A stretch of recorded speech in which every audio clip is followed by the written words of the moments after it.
thank you for those very kind words.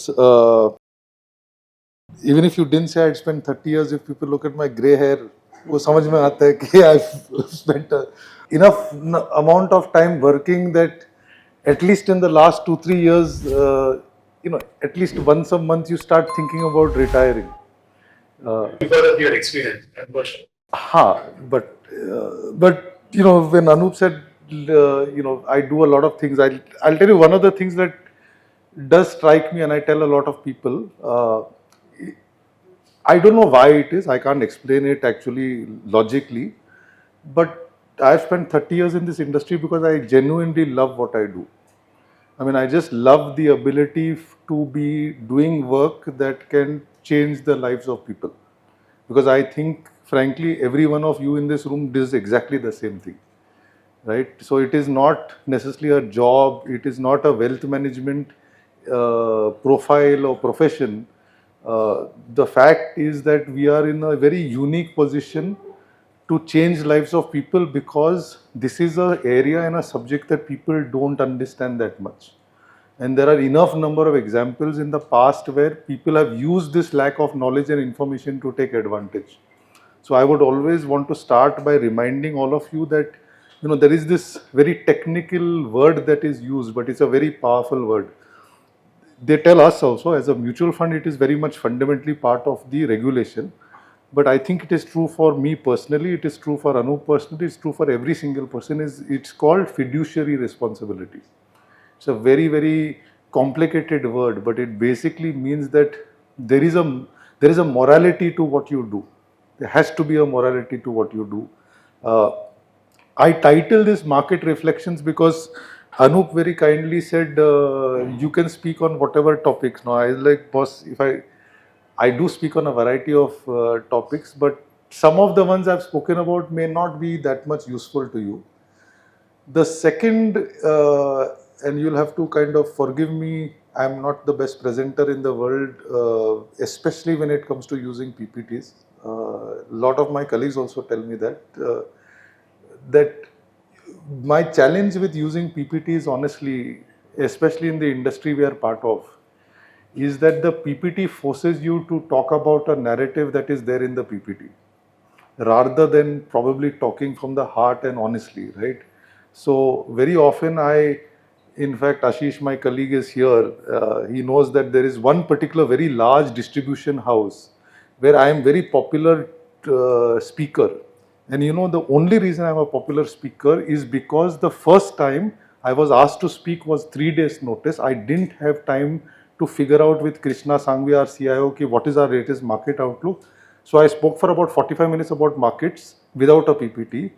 And from then on, that particular distributor insists that I do all meetings, but without PPT. Because they said that is a much more genuine way of talking. But obviously, in an occasion like this, I am still going to use one. I should start with telling you about Mahindra Manulife because that's my selfish opportunity. You guys should sell our funds, so I have to tell you a little about what we do. But you will be surprised that I actually have only one slide on Mahindra Manulife Mutual Fund. Because there are obviously slides you can present on number of funds and all of that. But the thing that struck me, and somebody can say that I am actually very lazy, but when I looked at because obviously as Mahindra Manulife, we have 2 promoters, right? Mahindra and Manulife. I realized that our one promoter's core group philosophy, in fact, we just Google a Mahindra website, this is the group philosophy that all of us are supposed to live and die for. मुझे लगा कि boss, this itself says everything about what we have to do. And rather than, typically any CEO will make mission statement, vision statement, all of that. Because you just think about it, right? If we change the lives of people, they will give us more money to manage. It's as simple as this business gets, right? So we tell all our folks that all we do as a company, there is actually only one slide that matters.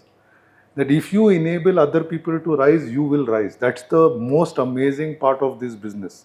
It's probably, I'm sure all of you will agree, it's every client that you have been able to impact positively is a client that has become a larger client for you. Every client that you have potentially, whether it is circumstances or whatever, where you have looked at it transactionally, it's always a struggle to drive that relationship beyond a point. And for me as a company, rather than explain about we have 24 funds, our performance is like this, our view is this and that, our promoters stand for this, to me this is the only thing that will eventually drive our future success. That if we are able to stand every day and say, I genuinely helped others to rise, we will automatically rise. So that's my entire topic on Mahindra Manulife closed. Now comes to the topic of today, which is market outlook. And there also I honestly have a very fundamental view that there is actually no expert. Now maybe because I work in this industry for so long, etc., I get the opportunity to stand in front of you and give you gyan on what I think about markets.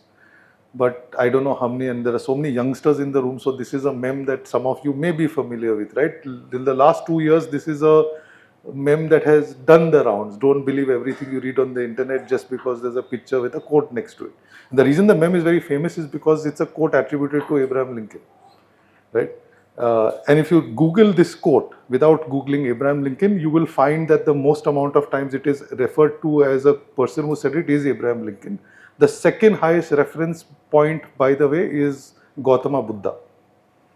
So it just goes to show that when it also comes to markets, ज्ञान बांटने के लिए बहुत सारे लोग हैं, right? But just don't believe everything and anything people are telling you about it. At the end of the day, what you understand about markets, what you communicate to clients has to be about you.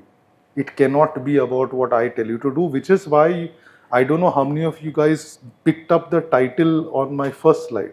It was not market outlook, because I don't think there should be a topic beyond a point called market outlook.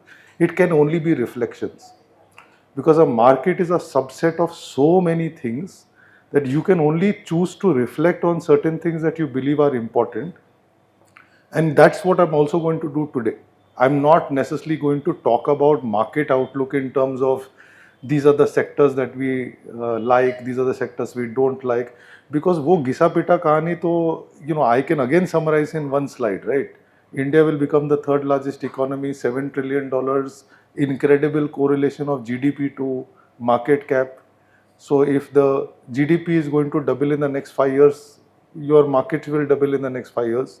You don't need another slide as to why you should invest in equity for the long term. But since we have to make a 35-minute presentation, I'll have to invent some 14-15 slides.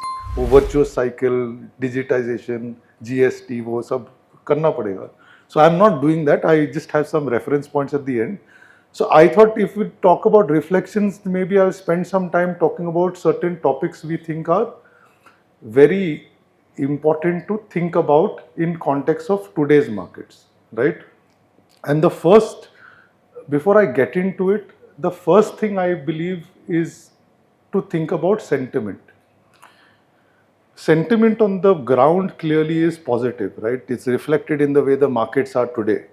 But if I have to think about what is the sentiment in the minds and hearts of people like us, I would say it is worry.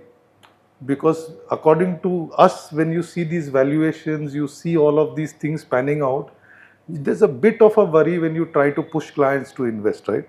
And I just thought I'll give you a perspective. This is a slide that just basically lists all possible risks. And don't worry, there are some worried faces as if there is going to be one slide on each risk coming up shortly. Aisa nahi hai. This is just the only slide. I only want to give you one point. As Anup said, I have been in this business for about 30 years professionally. I was fortunate to grow up in a family where my father was an equity investor even before that. So you could argue that I have seen the world of equity investing at some level for maybe 40 years, right? I can genuinely tell you that leave the first 10 years, but the 30 years I have been working in these markets as an investor, as a fund manager, as a business guy, whatever it is, there has never been a year in which any of these risks were not present in some form or the other, right? There's never been a year. Okay, if anybody is willing to challenge me on that, I'm happy to take that challenge. Get up and tell me a year in which one of these risks in some form was not there. The point is that equity is a function of giving you extra return because there is a risk you are taking, and ultimately you have to understand that risk. And one of the perspectives we have, actually there are two perspectives. One, my CIO has mischievously put in because I'm a chartered accountant, so he's trying to explain it, and I don't know how many are accountants, but sure, certainly काफी सारा commerce graduates होंगे ना, तो 12th में हमको पढ़ाया जाता है कि what is going concern. Effectively, all auditors also have to sign off that this company is a going concern. So the point is that if you are obsessed about risk, there will always be concerns. But 30 years ke baad, markets are close to all-time highs. It's a going concern. And our perspective is that if you think about trying to solve for these risks by being the most intelligent person or finding absolute in-depth knowledge about that risk and finding solution, you'll get nowhere. Because actually there's a magic pill. The magic pill to solve for all of this risk is time. So the moment you are able to convince your customer to invest for a longer period of time, you have dealt with the impact of these risks far more than anything else you could do, is the first point I'd leave you with. The second is a reflection that, I have always been brought up to believe, and I would say that even today it's fundamentally true, that you basically explain markets as the contest between the bulls and the bears, right? That's effectively how people describe markets going into bullish markets, bearish markets. But one of our perspectives that we feel is that especially in the last few years and especially over the next few years, हमें लगता है कि this market has become a Tom and Jerry market, really speaking. And I'll explain to you what it means. It means that there is actually such deep underlying conviction about the long-term potential of the economy and the markets that actually the chase as a fund managers is really about finding out which sectors are going to prosper rather than who's winning between the bull and the bear. In a sense, it's in the long term, the bull is going to win. So don't spend more time thinking about whether it's a bullish phase or a bearish phase, but actually start thinking about which sectors are probably going to do better or worse at points in time, because that has genuinely become one different change in the market in the last 5 years that I have seen compared to the first 25, and which we believe is going to be the case for the next 5 or 10 for sure, which is that there are going to be very few permanent success long-term stories in sectors. The rotation will keep happening because there are certain other concepts I'll talk about, but that's really one thought I wanted to leave you with, that sometimes when and clients talk to us about it, boss, bazaar almost all-time high, kya karna chahiye? Because the contest in their head is bullish versus bearish. But in reality, if you now think about it, the markets are going to eventually go one way in the long term. And at the end of the day, we are actually all Toms trying to catch Jerry, trying to find that next sector that is going to do well, trying to find the next one.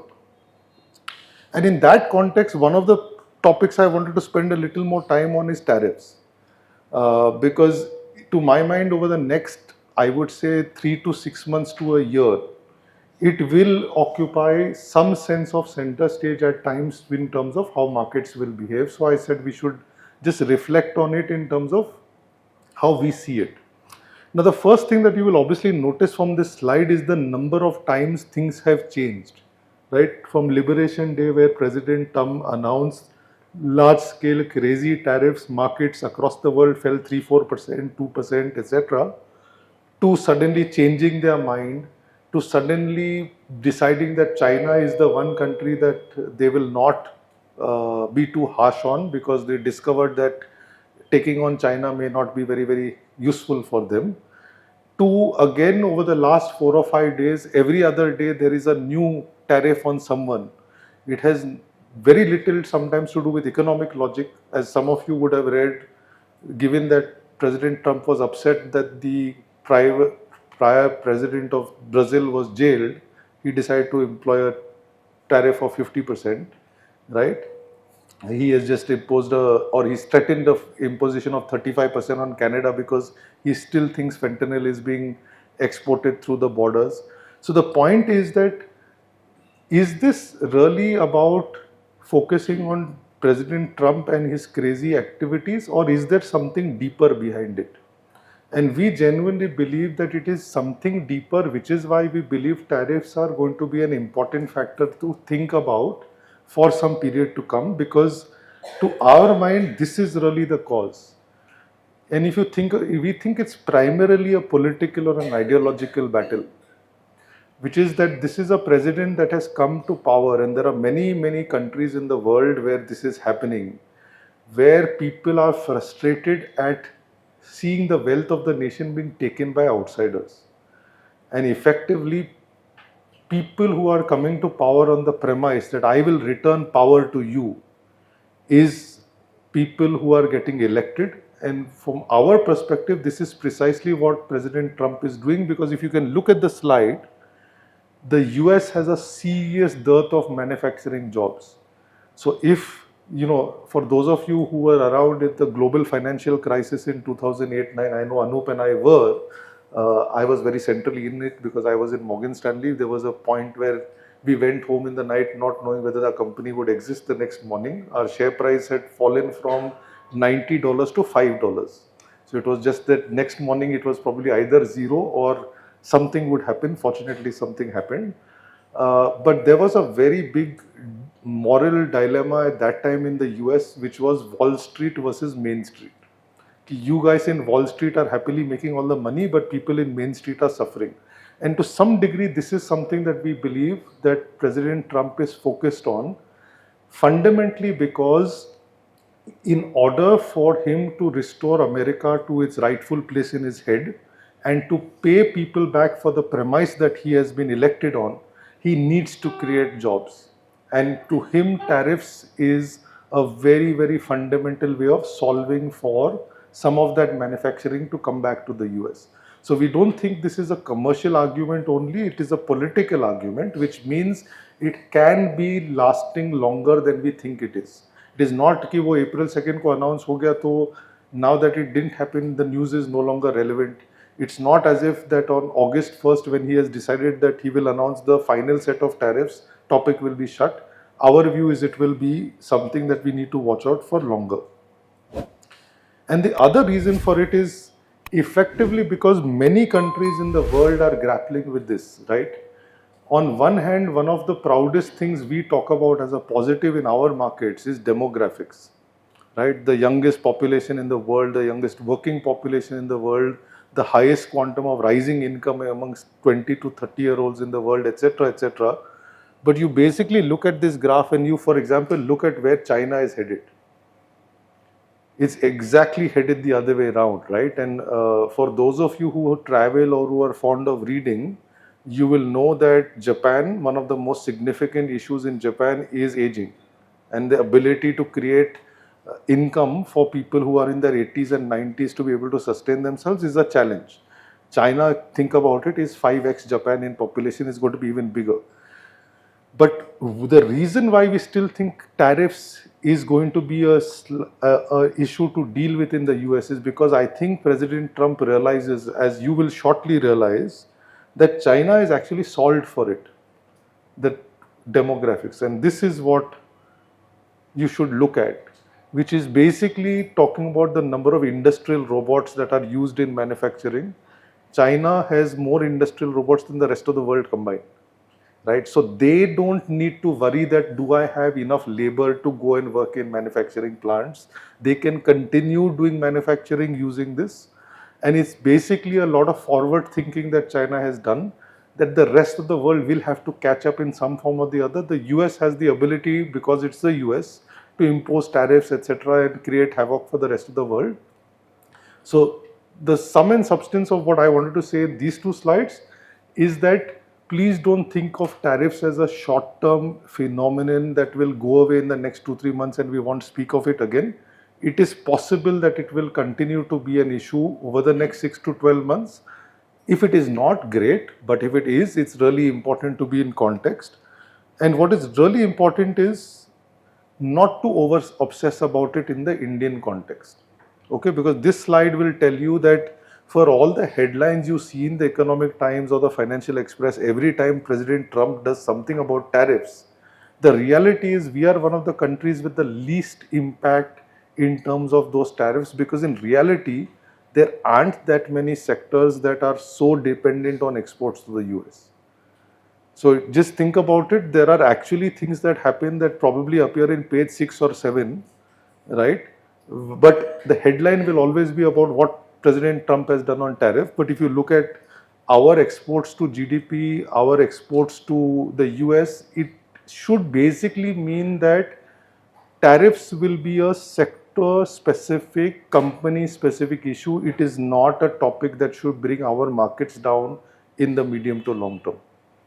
And so to the extent that you have customers who talk to you about what will happen about tariffs, etc., I think it's the one safe statement to make that over the next 3 to 5 years, it will be an irrelevant topic, because in the next 3 to 5 years, if it does affect a sector, let me give you one classic example. And I think it's the best sector to exemplify what the tariffs has been, which is textiles. Right? So if you think about it, before April 2nd, Liberation Day, when President Trump announced tariffs, there was absolute consensus, and I'll be very honest, including with us, that the one sector that is going to get absolutely killed is textiles, right? Because textiles does not answer to this graph. Textiles does depend on the US for exports very significantly.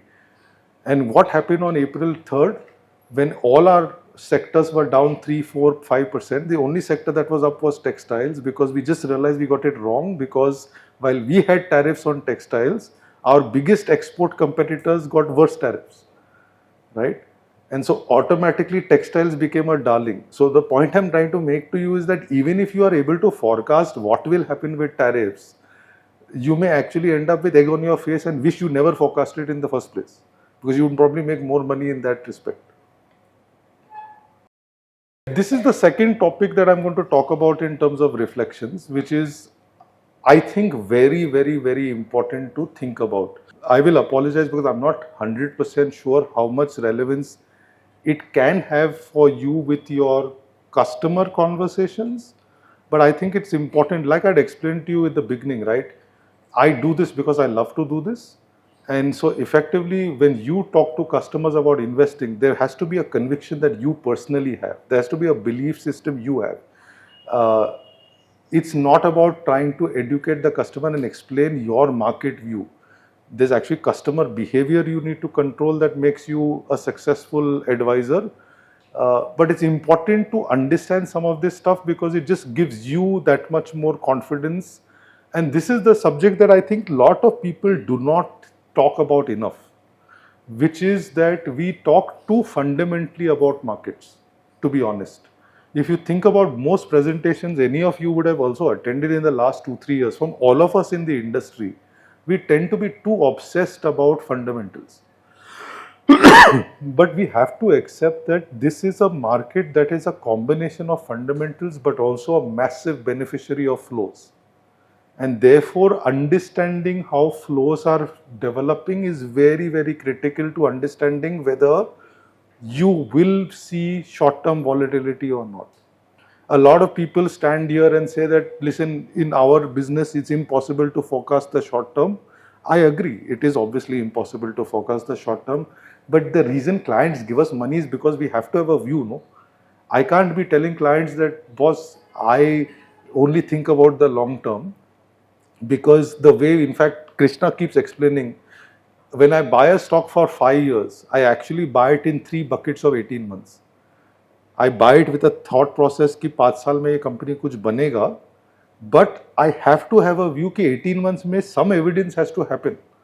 And based on that evidence, I hold it for longer. So in that context also, in the short term, besides the fact that companies, sectors, markets, economy will do whatever it has to do, flows are very important. And one of the things that you will clearly see from this slide is the US is a disproportionate share of the world's equity market cap, even though it is not a disproportionate share on any other metric that you measure the world by, whether it is population, GDP, anything of that sort. And which is therefore actually you can explain the way markets have moved in the short term almost by looking at the slide on the right, which is as long as equities flows are high, markets in the short term will continue to move upwards, even if it corrects. And the slide on the bottom left will actually tell you what the story is, which is the total value of equity today globally is $125 trillion. Okay, total. The total debt created by central banks in the last 15 years is 313 trillion. So it's just very simple. As long as central banks keep printing money to provide liquidity to the world, equity markets have an unlimited leverage just to be continuing to take risk, right? And it's important to understand and realize that is 125 trillion, I'm telling you our belief, this 125 trillion would not have happened if the 313 did not happen. There has been a benefactor, we must recognize it. And therefore, it's also important to think what is that benefactor going to do in the future. And our view is that this benefactor, whether you like it or not, will continue to keep liquidity in the world reasonably at levels because they fear the consequences of withdrawing that liquidity is too sharp. So to us, this is the most important thing. But one of the things you should notice is that, and that's going to be a challenge, I think, even in our industry, it's more challenging. Why do you keep reading articles that active funds are underperforming passives? Just look at this chart. Look at the flows to ETFs versus others, right? So if the guy with the money is buying index, right, the guy who does not have the money can have all the ideas he has actively, but he doesn't have the flow of money in his power.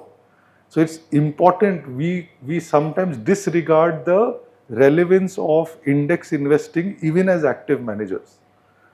Right, so sometimes even forecasting, when I'm buying a company and I'm analyzing it fundamentally, actually being able to think about whether it is going to become part of an index is a bigger powerful driver of its stock price in the future than what the company actually does because of something like this.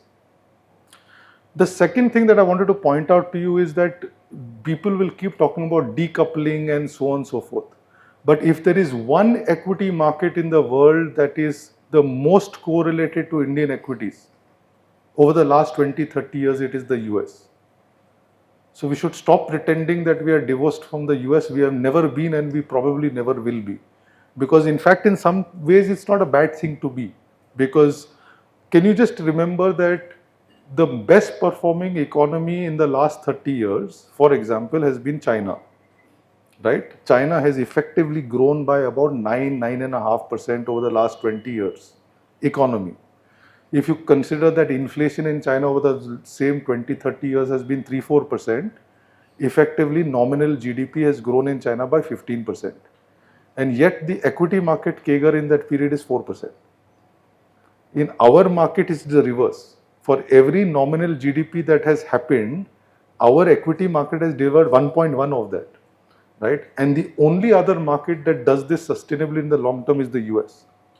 But at the same time, I think it's important, and this is just a different way of thinking about it, which is if you look at March 23, we just took this as a period of time because that is when we had the last decent correction in markets, in a sense. It's important to recognize that while we are close to all-time highs, and this slide is a little dated because, apologies, Krishna wasn't mandatory, so I couldn't correct it to June. What will change in this slide between May and June is only the element of red that you see will have reduced, right? Because the markets have gone up even further. But just think about it, in small cap, for all the results you have seen in small cap from March 23 to today, in terms of actual performance of the market, 70% has come from PE expansion, not from actual earning improvement. So if I was to flip the argument around and make it a relevant comment for you when you think about how you look at advising clients, I would say that small and mid caps today are much more vulnerable to getting shot in the head from earnings disappointments than large caps are. And so to that extent, even if the popular belief seems to be that the worst is over, India is a shining economy, small and mid caps will continue to rise, let me not worry. Our view would be that given these kind of numbers and stats that we are seeing, being diversified across caps is the most sensible thing to do. In fact, I would take one step ahead and argue that actually being diversified across market caps as a central fund recommendation strategy should be the only thing in life you do. Because trying to impress your customer by recommending small cap versus mid cap versus large cap, trust me, over time is injurious to health. I'll give you an example. About 6 months ago, I had a similar occasion to talk to people like y'all. It is a very challenging topic called long-term investing. It was to about 500 distributors, and I was like, but these are 500 distributors who have sold long-term investing to their clients for very long. What exactly am I going to tell them? And I just decided to do an experiment. And honestly, I did that experiment not just arbitrarily. You know, Excel is a wonderful thing. You can just keep doing things and you'll get some amazing results by accident. So मैंने क्या किया? I just said, okay, long-term investing defines what period? So I said 10 years is a good time to do long-term investing.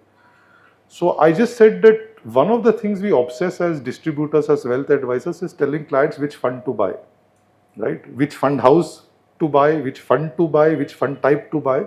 So I just did an experiment 10 years ago. This was in January. So that particular date in January, I put 1,000 rupees in every single equity fund that existed 10 years ago, without exception. No preference for HDFC versus ICICI, no preference for small versus mid, nothing.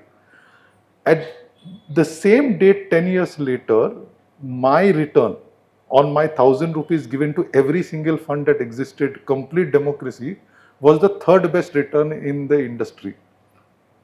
Because you can measure it, right? Because value research tells you that 10-year CAGR for mid cap, small cap, large mid cap, 14 category है, मेरा तीसरा था. And it just begs the question, therefore, what do we think we are doing when we are advising client कि ये fund अच्छा है, ये fund type अच्छा है? Really, the role is to ensure the client stays invested. It doesn't matter which fund as long as you stay invested. And this is one of the messages I would say even markets are telling you if you look at this. So if I was to then describe this market, we love this slide. Because, and I, again, going to the flow situation, if you look at the point on the right, effectively, if you think about this market, leave the fundamentals, right? Just think about demand and supply. Who is buying equity stocks? Domestic investors through mutual funds, through ULIPs, etc. And FIIs, right? Global investors are FIIs. Who is selling equity? When you go to buy equity, somebody is selling. Who is selling? There are only two. Corporates and promoters are selling. They are either doing IPOs, they are doing QIPs, they are doing rights issues, etc. And who's the second factor? It is FIIs. Because there are times when FIIs take a call ki India versus emerging market versus US. So basically, the point I would make is in the short term, people, we have, in fact, I think some of us have been very guilty of being too nationalist on this. Ki see, FIs took out money and yet our markets went up. I would submit to you that actually one of the best indicators of what markets do is based on what FIs does. Because if you think about it, domestic investor तो हमेशा buyer ही है और buyer ही रहेगा. Promoter हमेशा business expand करेगा, वो हमेशा seller रहेगा. तो market movement will be determined by whether global investor is on the demand side of the fence or it's on the supply side. And the best way I can explain it to you is just this year. You just look at this year, calendar year, Jan to June. Jan to March, FIs were sellers, markets were down. April to June, FIs are buyers, markets are up. So effectively trying to predict what FIs are doing in terms of flow is a very useful way of understanding where markets are headed. But I want you to spend most time on the bottom slide, third statement. Because I genuinely believe in 30 years, if that's, I really think that statement is absolutely accurate. Which is the 40% inability to tell which is which, right? Great investing is 30% skill and 30% luck. And 40% inability to tell whether what I did was skillful or lucky. Right? So just remember that fundamentally boils down to what even for your clients it is about. It is not about whether they are able to understand what the tariffs are going to do, what market caps are going to be, all of that. At the end of the day, as long as somebody is invested for the long term in a decent, diversified fund, they will make money. It's as simple as that. Just one more thing on flows, because if we are saying FIIs are important, what is it likely to be for the next 6 months? And the reason I'm doing this is, you may think it's very unusual, because most fund houses will come and talk about long term. We don't talk about the short term. But my point is that the long term presentation everybody makes has been the same for the last 2 years and will remain the same for the last 5 years, right? So again, from a flow perspective, our view is that we are in for a reasonably good time over the next 6 months. As you can clearly see from this slide, there are clear movement of global flows into emerging markets. But the point to remember is, when global flows are moving from the US on the margin outside the US, we are not the only beneficiary automatically.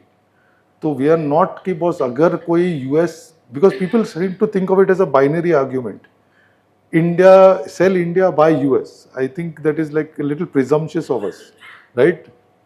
So while global flows moving to our side of the world is a positive, just look at the chart here. There are many countries that are doing pretty much as well in terms of flows as us, if not better. But what is also very important is, even though this is a chart out to May, June has a similar number, the Jan to June number is still a net negative, which means that if the trend is towards emerging markets and markets outside the US, it still has legs to go, because on a YTD basis it is still net negative.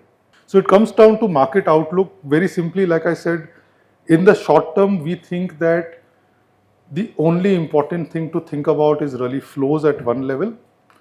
And the second element which you can see, which is point number 2 and 3 combined, which is that bear in mind that especially in the last 2-3 years, India is a very highly leveraged market, right?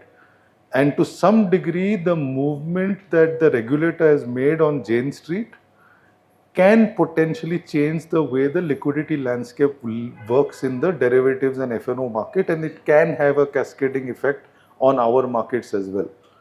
So something that in some ways we have taken for granted, because Krishna is very fond of telling people this, that every day when I buy a stock, there are 99.99 people who have bought the same stock whose perspective on that stock does not even last 6 hours. Right? That's the basic volume on most of the stocks you do, where 99% is F&O and there are very few guys who are doing delivery. In the long term, I'm not going to spend more time on this, because I think given that you've had the occasion of having multiple people come and talk to you, not just in occasions like this, but I know one of the great things Anup pushes to do is to get many people from the investment teams to come and talk to you guys in the office, right? So I'm not going to spend too much more time on the long term, but I want to again just draw your attention to 2 clear points, which is we've just used the, sabka time aata hai, right? So my worry is we spend so much time on this small cap, mid cap, multi cap. I mean, multi cap, flexi cap, frankly, should be your fill it, shut it, because data will clearly suggest, and this data goes back 15 years, right? And this is the other important thing, which is also why you go diversified, because when you go cap, sometimes you're also making sectoral calls, right? Because if you, for example, put all your eggs in a small cap basket, you're effectively taking an anti-financials call, whether you like it or not, right? So effectively, this message is what I will conclude my presentation with, which is that when you really think about it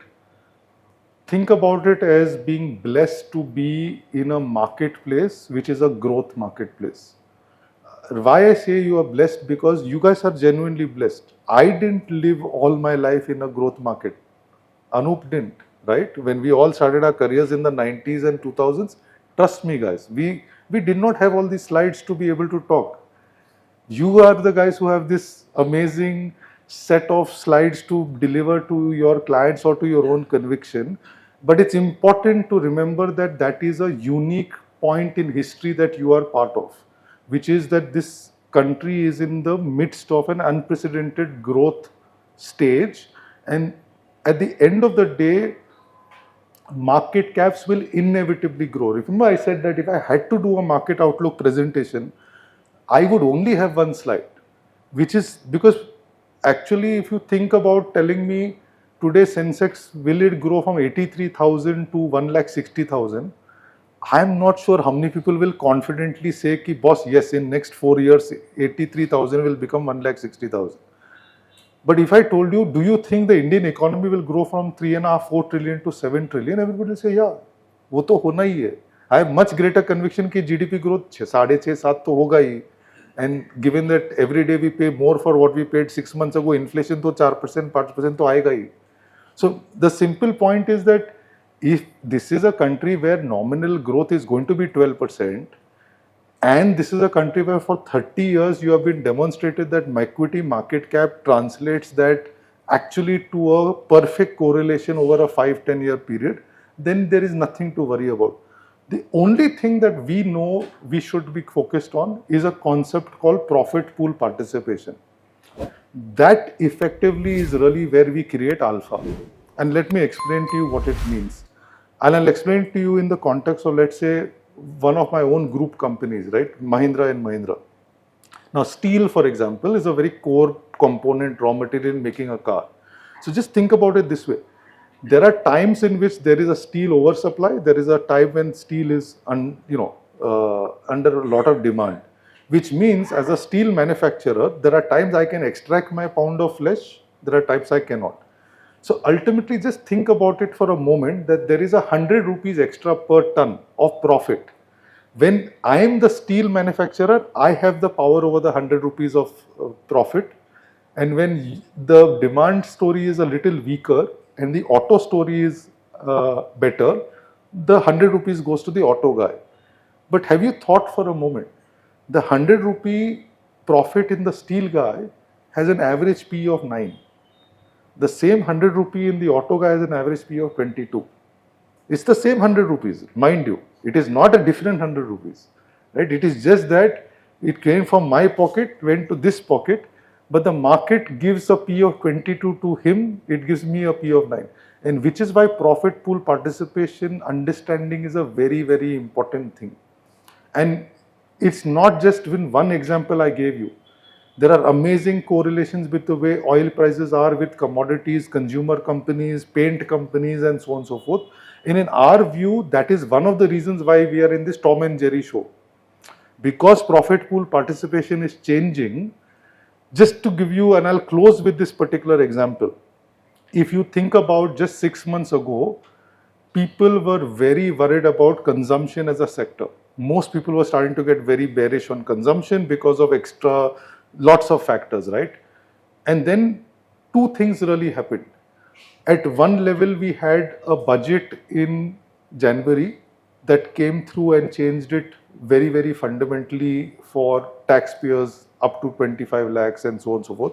But the second is that the companies that were making the big giants lose their competitive advantage, which is the new quick commerce guys, even the quick commerce guys got listed and even they needed to become profitable. So straight away in 6 months, where the worry for, let's say, large consumer companies like levers, etc., was that I am losing to smaller players that are selling on quick commerce and damaging me. Now the quick commerce guys are also becoming profit conscious. And they are now selling the levers of the world, right? So that's how the whole story and the profit pool participation changes, which means that the moment even the Swiggies and the Zomatos of the world think differently about profits, it has an impact on how the levers and the ITCs and the Britannias of the world do. So I'll close with that. Like I said at the start, my intent was not to come here and try to give you a summarized version of the market, because I genuinely believe that if that was the case, I would have started and finished in 60 seconds, right?